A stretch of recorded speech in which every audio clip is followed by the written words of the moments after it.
Ma che fine ha fatto Yanis Massolen, l'unico acquisto di fatto della sessione invernale di mercato dell'Inter, quando a gennaio 2026 eravamo qua tutti quanti ad aspettare un esterno destro, qualcuno sognava addirittura un nuovo attaccante da aggiungere in rosa e invece l'Inter ha scelto di investire circa 3 milioni di euro più bonus su questo talento franco-algerino che poi è stato lasciato in prestito proprio al Modena in Serie B fino al termine di questa stagione e nessuno ne sta più parlando e devo ammettere che anche noi qui su Passione Inter, ma non solo, quando parliamo dell'Inter del futuro, della prossima estate, del mercato che verrà, ecco, quasi sempre ci dimentichiamo di citare anche Massolen, che però a giugno verrà all'Inter. Ecco, da capire poi se per rimanerci oppure no. E allora ne parliamo in questo nuovo episodio con uno dei format che in assoluto è uno dei più apprezzati qui sul nostro canale, perché questo è Interisti on the Road, l'appuntamento in cui facciamo il punto della situazione su come stanno andando i principali giocatori dell'Inter che si trovano attualmente in prestito letteralmente in giro per il mondo. E allora ben ritrovati amiche e amici interisti in questo nuovo contenuto, vi invito a lasciare un mi piace e se non l'avete ancora fatto clic sul tasto iscriviti. Questo tipo di contenuti, come potete immaginare, richiedono uno sforzo molto molto importante tra le partite che personalmente mi vado a guardare, la raccolta dei dati, anche le richieste di informazioni che vado a fare con colleghi, giornalisti e non soltanto. Per cui se vi piacciono questi contenuti supportate il nostro progetto che ha bisogno di voi, qui trovate il link per il QR code da inquadrare per entrare nel club di Passione Inter oppure il link in descrizione, vi aspetto nel club di Passione Inter con tanti veri interisti da tutto il mondo. Partiamo in questo nostro viaggio con gli interisti on the road, allora proprio da Massolen. Condivido come sempre anche la scheda Transfer Market con la carta d'identità di questo calciatore classe 2002, quindi non un giovanissimo, anzi un mancino trequartista secondo Transfer Market. Nel Modena gioca un po' più da mezzala destra, un po' per farvi capire nelle zolle occupate da Barella all'Inter, più o meno, quindi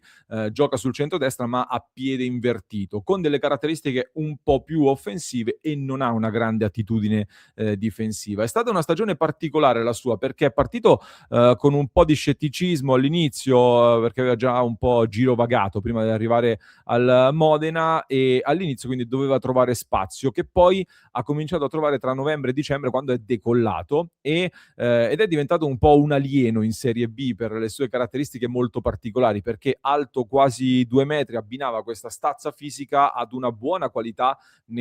soprattutto nel tocco del pallone. Poi però in Serie B un po' hanno cominciato a prendergli le misure. A marzo solo una partita da titolare e Sottil, l'allenatore che lo ha esaltato molto in questa stagione, dice che è stato condizionato particolarmente anche dal Ramadan, che lo ha debilitato, ecco, ce la faccio a dirlo, e quindi ha avuto anche un calo fisiologico dopo una parte centrale della stagione molto molto positiva, ma adesso sta ricominciando a macinare. 2 assist e 2 gol complessivi, l'ultimo gol a febbraio bello contro la Carrarese con un bel tiro. È un giocatore che, come ho detto quando l'abbiamo presentato a gennaio, a me intriga perché è bello da vedere in campo, almeno per i miei gusti calcistici, è bello da vedere nel modo in cui tocca il pallone e ha dei colpi anche di buona classe, ecco. Potrebbe essere un po' in ottica Inter quel tipo di calciatore da inserire con qualità alle spalle della punta in quel 3-4-2-1 di cui si sta parlando come possibile evoluzione futura dell'Inter, quindi un giocatore che faccia di raccordo da qualità negli ultimi 30 metri di campo tra centrocampo e attacco. Come caratteristiche potrebbe stare un po' in quella cosa lì. La mia perplessità principale è sul piano caratteriale, non nel senso che sia un giocatore non professionale o che abbia problemi di carattere, ma nel senso che, per come l'ho visto nel Modena, non è ancora un giocatore che si prende la responsabilità di stare nel vivo del gioco, di farsi carico del gioco del Modena, non è un leader da questo punto di vista e in fase difensiva, come dicevo, non è clamoroso come intensità. Quindi il salto dal Modena all'Inter è un salto gigantesco in termini anche di personalità che serve e anche di velocità di pensiero, oltre che di piedi. Per questo si sta parlando anche di un possibile prestito nella prossima stagione, ma è un giocatore che ha delle caratteristiche piuttosto interessanti, per cui se non dovesse diventare un giocatore da Inter, visto che è stato pagato solo 3 milioni più dei bonus, eccetera, potrebbe diventare un giocatore anche su cui costruirsi una potenziale plusvalenza futura, cosa che i club un po' di tutto il mondo, quelli che hanno anche una disponibilità economica, cercano di fare. Discorso diverso invece per quello che è un po' il cocco della maestra, chiamiamolo così, della nostra rubrica, degli interisti on the road, e mi riferisco a, Aleksandar Stankovic, di cui abbiamo parlato ampiamente quest'anno. Lui formalmente non è in prestito, quindi non dovrebbe stare in questa rubrica, ma sappiamo bene che ha questa clausola che permette all'Inter di riacquistarlo già quest'estate, e quindi è giusto tenerlo d'occhio, anzi è doveroso tener d'occhio Aleksandar Stankovic, su cui ormai ci sono pochissimi dubbi. Lui sì che è da Inter, e anche l'Inter lo sa, un titolare indiscusso del Club Brugge, che sta lottando ai playoff in Belgio per vincere il campionato, più volte migliore in campo, eletto anche 2 o 3 volte giocatore del mese nel Club Brugge, 8 gol e 5 assist totali quest'anno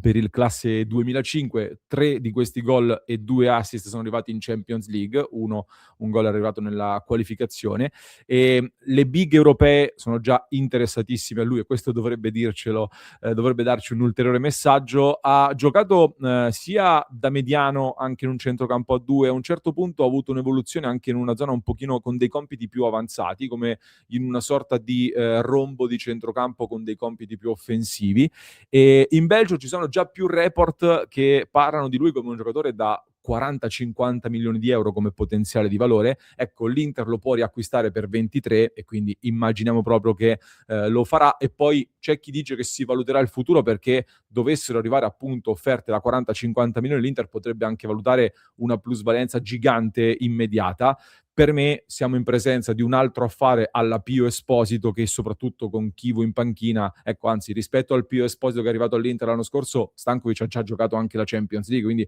è più pronto rispetto ad uno che arrivava dalla Serie B, per cui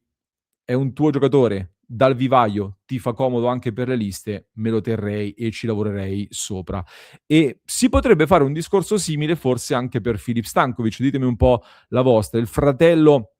di Alexander, anche lui ovviamente figlio del grande Dejan, ma portiere e non centrocampista. Eccola qua la scheda Transfer Market. Lui è un classe 2002, quindi un po' più maturo già rispetto al fratello Alexander, che gioca nel Venezia. L'Inter ha un 50% sulla futura rivendita, quindi anche lui non è in prestito, è del Venezia. Di fatto però significa che l'Inter può andare dal Venezia e pagarlo la metà del prezzo sostanzialmente, e contando anche su degli ottimi rapporti che ci sono col Venezia, occhio appunto a Filip Stankovic, che dopo il brutto infortunio dell'anno scorso è tornato alla grandissima. Quest'anno è un titolare indiscusso ed è ormai un leader anche di questo Venezia, e se non è il migliore è sicuramente uno dei migliori portieri della Serie B. A febbraio è stato anche votato come miglior giocatore del mese del campionato, grazie anche ad una parata miracolosa contro il Sud Tirol, che vi consiglio di andare a recuperare se non l'avete vista.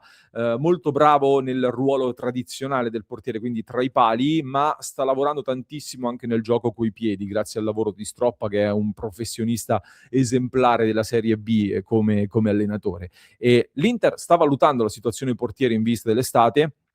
Molto probabilmente si proverà a monetizzare la cessione di Josep Martinez. Su Sommer ci sono delle valutazioni in corso su o l'addio a parametro zero, oppure un rinnovo per rimanere come secondo alle spalle di Vicario, probabilmente è il nome in cima alla lista di cui abbiamo parlato più volte. Dovesse partire Sommer, occhio anche all'idea di avere Vicario più un giovane da far crescere, e a quel punto Filip Stankovic può esserti estremamente utile sia per le condizioni che per il valore del calciatore, che anche per le liste, come dicevo prima, perché considerando che l'Inter farà partire diversi calciatori italiani, da Acerbi, Darmian e non solo, al termine di questa stagione, Frattesi per esempio, ecco, bisogna tenere d'occhio anche le liste, e Filip Stankovic è vivaio Inter addirittura, quindi ti viene ancora più comodo in ottica liste, e ha anche un'agenzia che lo segue, tra l'altro ha ottimi rapporti con l'Inter. Arriviamo poi alle note un pochino meno liete e un pochino più spinose, quindi dal punto di vista anche del rendimento, e partiamo dunque da Benjamin Pavard, che si trova in prestito al Marsiglia con diritto di riscatto. Stagione abbastanza turbolenta quella del Marsiglia, quindi sicuramente ne ha risentito anche Pavard, che è andato lì per prendersi il mondiale, ma è finito un po' fuori dal giro della nazionale francese di fatto. Adesso l'Inter spera che venga riscattato, perché è totalmente fuori dai piani dell'Inter. Se anche il Marsiglia non dovesse riscattarlo, l'Inter comunque lo cederebbe con delle sirene turche e saudite, che questa volta potrebbero anche intrigare Pavard, che essendo finito fuori dalla nazionale dubitiamo che possa rientrare nel giro per il prossimo mondiale tra 4 anni, sinceramente. Quindi qualche settimana fa sembrava veramente improbabile il riscatto a 15 milioni, cifra che poi l'Inter avrebbe dirottato sul riscatto di Akanji dal City. Oggi qualche piccolo spiraglio in più c'è, perché Pavard era partito forte, poi invece non si è imposto bene. La critica principale in Francia è stata che non sia diventato un leader della difesa, come invece si aspettavano da un giocatore con la sua carriera ed esperienza. Il cambio di allenatore con l'addio di De Zerbi lo ha un pochino rimesso sotto una buona luce, è comunque una stagione fin qua deludente. Passo poi a Christian Aslani che rimane un titolare indiscusso dell'Albania nonostante la stagione non sia partita bene al Torino, lui che è un classe 2002, quindi quest'anno ha già 24 anni compiuti. Al Torino non è andata benissimo e quindi è andato al Besiktas, dove è partito subito in maniera rumorosa, perché prima partita col Besiktas, pronti via, fa partire l'azione che porta al gol decisivo del Besiktas e poi viene espulso. Tutto in 6 minuti, quindi sembrava ecco non il migliore dei debutti, o comunque si è fatto subito notare. In Turchia ne parlano abbastanza bene perché lo stanno descrivendo come un giocatore disciplinato tatticamente e che sta sorprendendo come mediano in fase di interdizione soprattutto. Io ho avuto il modo di parlare con una persona che conosce Aslani e mi ha detto che dal punto di vista personale quella del Besiktas è in questo momento un'esperienza che lo sta formando molto, quindi lato giocatore mi hanno dato un feedback positivo sul come si sta trovando al Besiktas, che è una squadra importante con una certa ambizione che lotta per andare in Europa e immagino che proveranno a riscattarlo, ma come spesso fanno i club turchi, ecco, non a quei circa 13 milioni di euro, se non vado errato, che sono stati fissati come diritto di riscatto, ma sicuramente proveranno a chiedere uno sconto. Ecco. Situazione particolare invece per Ebenezer Akinsanmiro al Pisa, dove era partito molto bene anche lui, titolare fisso, ha vinto anche, se non sbaglio, 2 volte il premio di migliore in campo. Purtroppo in questo momento però ha perso il posto. Cosa è successo? Lui aveva avuto un problemino alla spalla a novembre, niente di clamoroso. Poi si era addirittura meritato la convocazione con la Nigeria. Questo centrocampista, classe 2004, si prende un posto nella Nigeria, convocato per la Coppa d'Africa, dove credo, se non vado errato, la Nigeria è arrivata terza, quindi è una nazionale molto forte quella nigeriana, con tanti calciatori di livello, quindi il fatto che un giocatore come Akin Samir si sia preso il posto, a parte che era molto emozionato, lo ha anche raccontato per questa convocazione, ma è un bel segnale sul talento di questo calciatore che ha debuttato in amichevole e poi in Coppa d'Africa non ha giocato. È tornato, come spesso capita con i calciatori che vanno in Coppa d'Africa, c'è un prima e un dopo a livello di rendimento, perché ti spezza a metà la stagione, in più giocando nel Pisa, una squadra con grandissime difficoltà, che è arrivato anche il cambio in panchina, ecco, a Ginsamiro ha avuto qualche problema. È arrivato Iliemark, una scelta particolare da parte del Pisa, non lo sta considerando molto a Ginsamiro in questo momento, ha detto anche che dovrà tornare in condizione, che altri hanno fatto meglio di lui e stanno meritando più di lui. Se posso permettermi, ragazzi, vi dico, è stata una scelta molto esotica quella del Pisa di affidare la panchina di Iliemark. Per me è stato preso Iliemark per impostare un progetto anche per la prossima stagione, consapevole che il Pisa era già retrocesso praticamente, quindi non hanno preso un allenatore per salvarsi, ma per dire ok, tanto retrocediamo, proviamo a gettare le basi anche per il prossimo futuro, e quindi giustamente Iliemark si concentra e lavora di più su quei profili che potrebbero rimanere al Pisa anche nel prossimo futuro, e quindi Akinsanmiro il Pisa potrebbe anche riscattarlo, ma difficilmente rimarrà in Serie B, visto che è un giocatore che può far bene in Serie A, e quindi l'Inter può anche disinnescare, tra l'altro pagando una piccola cifra al Pisa, questo diritto di riscatto, quindi l'Inter manterrà il controllo verosimilmente. Non penso che sarà nel giro dell'Inter la prossima stagione, ma spero, ecco, per lui che la prossima sarà un'estate in cui si scelga un progetto che lo possa valorizzare di più, magari come stava facendo la prima parte di stagione al Pisa, appunto. Vado molto veloce poi su Valentin Carboni, che purtroppo sfortunatissimo si è fatto di nuovo male, si è rotto di nuovo il ginocchio, classe 2005, era andato al Racing Club da Avellaneda, pensavamo potesse essere la piazza giusta per decollare e invece no. Molto bene invece, clamorosamente a sorpresa ragazzi, Tomás Palacios, di cui Non ho la scheda transfer market aperta, vediamo se la recupero al volo. Sì, ce l'ho fatta, ce l'ho fatta. Abbiamo anche la scheda allora di Tomás Palacios, questo difensore che era arrivato molto a sorpresa nell'Inter di Inzaghi, doveva essere il vice Bastoni e non si è mai visto. Al Monza, scelta sbagliatissima quella di mandarlo lì, poi si era fatto male. Alle Estudiantes invece adesso finalmente sta facendo bene. 11 partite in tutto, lui che è un classe 2003, quindi quest'anno tra poco compie 23 anni. Titolare indiscusso e si è guadagnato addirittura la convocazione con l'Argentina di Scaloni. Non ha esordito con la nazionale argentina, però già che è entrato in quel giro è veramente clamoroso per quello che era un po' la considerazione che c'era in Italia. Sono andato a guardarmi dei video e anche degli highlights estesi, eccetera, per vedere come stesse giocando alle Estudiantes. Mi ha un po' colpito, nel senso che sta giocando un po' alla Bastoni, come era un po' il paragone che si faceva anche qua in Italia quando è stato preso,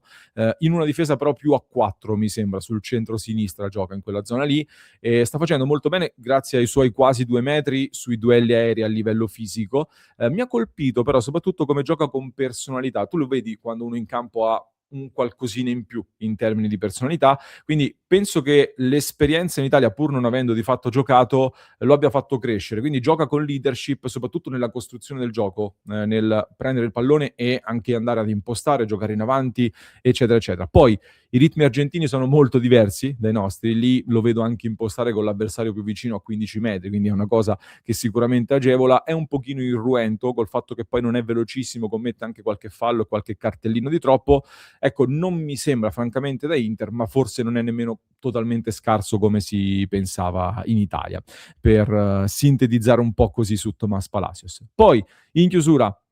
Franco Carboni molto velocemente non giocava all'Empoli e è andato al Parma, non gioca nemmeno lì. De Pieri invece, altro giocatore classe 2006, lui ancora più giovane, un'ala di talento, di buon talento, non giocava non aveva molto spazio alla Juve Stabia, è andato al Bari, sta giocando un pochino di più, talento che secondo me ha bisogno di un po' di continuità, ecco, per poter capire dove può arrivare. Nel settore giovanile dell'Inter sappiamo che ha una grande considerazione nel salto tra i professionisti per arrivare all'Inter. Ecco, è un salto non semplice, però teniamolo d'occhio ancora De Pieri. Questa era un po' la sintesi sui principali giocatori dell'Inter che si trovano attualmente in prestito o che si possono riacquistare, come i casi che abbiamo detto dei fratelli Stankovic. Fatemi sapere se avete seguito qualcuno di questi in modo particolare, chi per voi va tenuto all'Inter, va portato all'Inter, chi invece secondo voi si potrebbe anche cedere, e fatemi sapere un po' la vostra anche su questa rubrica che a me piace sempre particolarmente da portare qui sul canale. A tal proposito